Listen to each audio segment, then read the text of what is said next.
Welcome to Product Momentum, a community of thought leaders and learners coming together to celebrate the product people who are shaping our way ahead.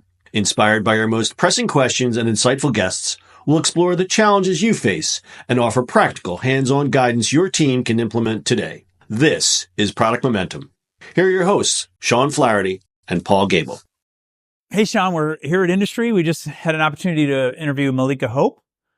Yeah, it was awesome. It resonated with me because it actually is representative of my career. Yeah, what we talked about, right? Moving from kind of like an individual contributor into some form of a management role. Yeah. And like the challenges that go along with that. Yeah, she had some cool insights, having been a part of a very large Fortune 500 company that builds software for B2C. And then she also has been in multiple companies that do B2B work as well. And there's the differences, the contrasts and the similarities between those two environments. So it was fun. Yeah, a lot to take away from. Yeah. Fun episode.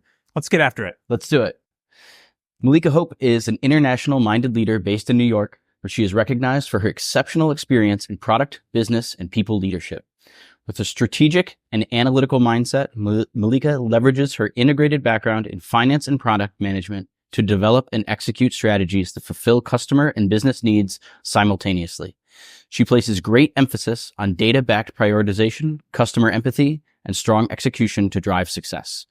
Melika is here at Industry, helping product people position themselves as emerging leaders, ready for anything that comes at them. Thank you so much for being with us today. Thanks for having me. Yes, your talk was great. What really inspired you to focus on helping individual contributors transition to management roles? I mean, I love being a people manager. And in addition to my teams, I do a lot of mentorship with young PMs. And it is the number one thing folks ask me about. Like, I'm trying to become a manager. Why am I not able to make that leap? Why is that milestone like so hard to hit? And so I was like, okay, like naturally, seems like a lot of people have this question. Okay. Find the need and fill it. I like it. All right. What do you think some of the most crucial behaviors that individual contributors have that people who are looking to fill management roles what are they looking for from those individual contributors? Yeah, like one of the things I emphasize in my talk is like there's obviously the basics, like you have to be nailing your job, like everyone expects that, but it's, are you showing up as a leader? And I talk about in that conversation I just had about how when I was getting frustrated, I realized I wasn't showing up as a leader. I was in this attitude of, oh, someone should come to me and offer me opportunities because it should be obvious that I'll be a great leader, instead of showing up as a leader and saying, hey, this is why I'm the right person for the job. Here's my vision, and showing up with authority. So I think that's one of the big things that some folks miss. And then there's, some of the more obvious skills, like have you been practicing your coaching and mentorship, and that type of thing. Okay. Yeah, we're big on behaviors. Big on behaviors. All about behavior. Mm-hmm. One of the things you said that was, I thought, very practical is that not everybody can be a manager. I mean, people got to do the work. Yeah. And there's nothing inherently wrong with being an individual contributor throughout your career. I've had some of the best people I've ever worked with that had no desire to be a manager of people. Same. They're just really good at their work and they want to be the best at their work. And, as an employer, you got to think about that. Like, there's got to be career paths for those people as well. Yes. Talk a little bit about that. I mean, one of the best PMs I've ever worked with, we were senior PMs together, and he stayed at that level for his entire career. Like, he retired out of SPM level. Mm. Now, for him, he didn't care about the title. He was getting a little, raises every year, so he was still getting compensated. So he was perfectly satisfied. I do think a lot of folks, though, still want more. They still want to work on more challenging problems. They still want to get the recognition that comes with promotion. And I think you're starting to see with larger companies that they are making that IC path go pretty high up. I've seen IC levels that are equivalent to director, some even VP. So it's definitely possible. And companies are starting to take note and understand that, like, we shouldn't just be pushing all the high performers into leadership. It's not the best decision for the company. And a lot of those folks burn out of it and end up leaving it anyways after not doing a great job anyways. Yeah, there's a lot of talk about the work around the work. Yeah. And having too many layers and too much management. And, we got something we got to be careful about. Absolutely. There's a lot of overhead. Yeah, absolutely. And you do see, like, there's very few roles I think that are just managing folks. Like the Yeah. expectation, and that's why I emphasize leadership as well. The expectation is that you're leading, you're being strategic, you're providing high level IC work while also managing Like the a team. player coach sort of thing. Yeah, yes and no. Like I think that when I think about a player coach, at least I feel like they are doing the same work as the team. And I don't think that is necessarily always the case. But yeah, like the principle I think of that term Sure. do apply. Yeah. Yeah. I always thought of the product leader role, product owner, product manager, whatever you want to call them, as almost like an anthropologist. You know, it's you have all these really smart people in your ecosystem. You got smart leaders, funding your budgets. You got smart people on your teams that you have to kind of steward, and almost sometimes it's like cat herding. And then you got to produce a product in the world, and your users are generally pretty smart too, especially in the B2B world where I've spent a lot of my time. But we have to understand people, and we have to understand the kind of the landscape of how humans are interacting in and around our systems as a product leader. So I think as you kind of grow in your career, these people skills are kind of an important sort of substrata across the board. Absolutely. And so I think you've got all these inputs, as you just said. The number one most important one is always the customer. They will guide you. I like to often say, like, you don't prioritize, the customer prioritizes for you. Should. But it's not as simple as just asking them what they want. And this is a skill that I spent 7 years at Intuit, and they nail teaching their product managers how to do this, which is like observance. So you combine, we would still talk to customers all the time. We're asking them questions, we're asking for feedback, but they kind of pioneered that follow me home concept where I would go to a small business owner's office and just sit and watch them work all day. And I might ask, oh, why are you doing that? Or why did you think to do that? Because a lot of the times they will do actions or interact with the product in ways that seem normal to them, but are completely different than what you expected as the product manager. Yeah. So we often fall in the trap of thinking, oh, the way we think is how everyone is thinking, but it's like absolutely not. And that is a great way to kind of uncover those little gems. Behaviors. They're looking at the behaviors. How are they behaving? Right. You talked about how we're seeing individual contributors at like the director level in some cases, right?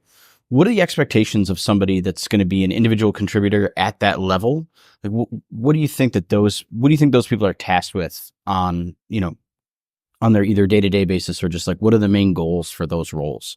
It's a great question. Because I've never managed someone at that level. I think that I would be giving them the most challenging strategic tasks and to be delivering on the most complicated challenges that you have as an organization. So if there's a space that you haven't been able to nail, if there's a customer you haven't been able to satisfy, a product that you haven't seen become profitable, I would give that type of a task, like a really open-ended, broad strategic task to one of those individuals to say, hey, okay, you want to provide the same value that a director provides to this organization. Give us a solution to this problem. And they may not necessarily be the executioners, but you are definitely going to be looking more at strategic work at that level than pure execution. Okay. I asked that because I do think that there are probably people listening who are saying I have somebody who's really highly talented that I feel I could do more, but we haven't been able to figure out the management track for them. Is this an opportunity to pull them up and maybe have them work on something like that, right? I think it's rethinking the model of how the organization runs. As we innovate for products, we need to innovate internally to how we operate. And that's one of the ways that we can think innovatively. Maybe we would have always given those challenges to a certain type of person. Now let's find ways to switch things up. Okay. From the other direction too, if I'm in an organization, I am an individual contributor and I want to do more, what are some practices that I could use to pitch, hey, I can do this, right? If you give me the time, scope, and budget, right? It's doing things on your own time to prove that value. That senior PM I mentioned before, who is one of the best PMs I ever worked with, he got into product because he was a customer service agent. And he went to the product leader and asked him, what are the things that you need to get done that you don't have time to do in your day? And he stayed hours late every single day and did those actions. So when they needed a product manager, they were like, well, obviously we're going to give it to this guy. So I think it's, I'm working with an engineering leader right now who was trying to solve a data question, did a huge investigation talking to folks from other teams, and came up with a presentation solving a complicated problem that wasn't tasked to him. It's not within the purview of our part of the business, but he just got curious and found a solution that's going to make an impact on the business. And so you need to be creative, you need to be curious, and you need to see those opportunities that the business hasn't solved and try to get creative about finding solutions to them, or at least propose solutions to them that seem to make sense. Okay. Cool. Love that. So you have a long storied history as a product leader. I mean, you've been at huge companies. Like I looked at your LinkedIn profile. I'm like, every one of these companies we've heard of, you've been doing some pretty cool things in your career. And one of the burning questions I have for me is, at that level in big companies, there's a huge difference between building products for the B2B space versus the B2C space. And you've been in both of those environments. Mm-hmm. What do you see as the key differences? Like, what's similar? What's different? I mean, definitely what I noticed at first, like I was at Intuit for 7 years, B2B SaaS, as we discussed. And then I went to Twitter, so very much B2C. And it was, you can't just talking to customers isn't it. You're relying way more on like A/B testing and looking at wide swaths of data to make decisions. That one took me a long time to kind of wrap my head around. No, I do think there is still space for direct customer interaction. Like I am really passionate that in any environment, speaking directly to your customers is the way to get the insights that you're looking for. But that one was for me the biggest thing to adjust my thinking. You're collecting data in a very different way. Yeah, right? Yeah, exactly. Interesting. What about similarities? Oh, I think there's more similarities than differences. I was actually on a podcast last week talking about going from startups to large companies. Yeah. The product craft is the product craft. I think we overcomplicate it and we overthink it. You're still trying to deliver for your customers. You're still solving complex problems. You're still struggling with a small amount of resources trying to solve really big problems. Like none of those things change. Some of the tactics in the day-to-day will be different, but I think always keeping that mindset of the craft is really, really important. It's interesting. At the end of the day, we're all building products that people use. Exactly. So it's all the same set of problems. Yeah, right. In your talk, you were really, your talk was geared towards moving from individual contributor to manager. In that initial transition to manager, what are some of the early mistakes that you think you see people make who are new in the management game? I mean, for me, and I mentioned this on stage, I wanted to be like a cool boss. So I really focused on being liked rather than am I giving the right coaching. And I was also managing one of my former peers. And this happens a lot where you're on a team and then suddenly you become the leader of that team. And that can make it really challenging to give tough feedback. And you often get resistance from those folks that you are managing. And so I think deciding what your kind of management persona is, how you want to show up, it takes a bit of trial and error and probably more error at first. And so that I think is a big adjustment. Like how do you want to show up as a leader? How do you want people to see you as a leader? And do you have the wherewithal to actually behave in that way? I think is really challenging. Yeah. In my experience, I've been trying to really focus on motivation, and I want to be that I want to be motivational leader. We have goals. I'm setting them, right? How are we okay, your job is to get to this standard, right? So trying to stick with motivation as our key factor, right? How's the landscape of people management changed? We had the pandemic. Remote work was a big focus. We're starting to see more hybrid work or, some pretty heavy-handed approaches to back to the office. What are the trends that you're seeing in people management right now? Yeah, that one's so interesting because I've worked in international markets almost my whole career. The remote piece is nothing new to me. So that was actually a good positive for me that I was already really comfortable with it.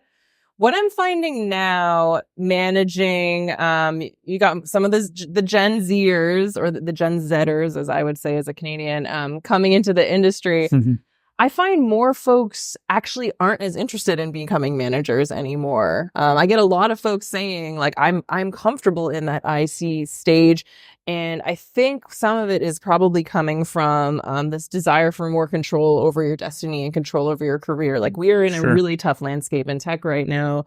Layoffs are happening kind of across the board. And it's taking folks a really long time to find new opportunities when they are laid off. And so I think there can be a sense that if I am an IC, I have control over the work that I'm doing and the results that I am delivering, and people feel more comfortable with that. Yeah. Seems interesting that safety is the reason why people are staying in this kind of comfort, looking to stick in this IC role. Yeah. Security. Yeah. And I do think as a product leader, one of your jobs is to make sure that people in your ecosystem are growing. They are learning, because our market's going to change, our ecosystem's going to change, and we have to remain adaptable. And the only way you can remain adaptable is if you're learning, growing, stretching, trying new things, experimenting. Yep.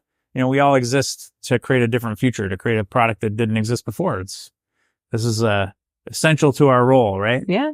So, got to stretch people. Yeah, absolutely. All right. Hey, what are you reading these days? How are you stretching yourself? What are you learning?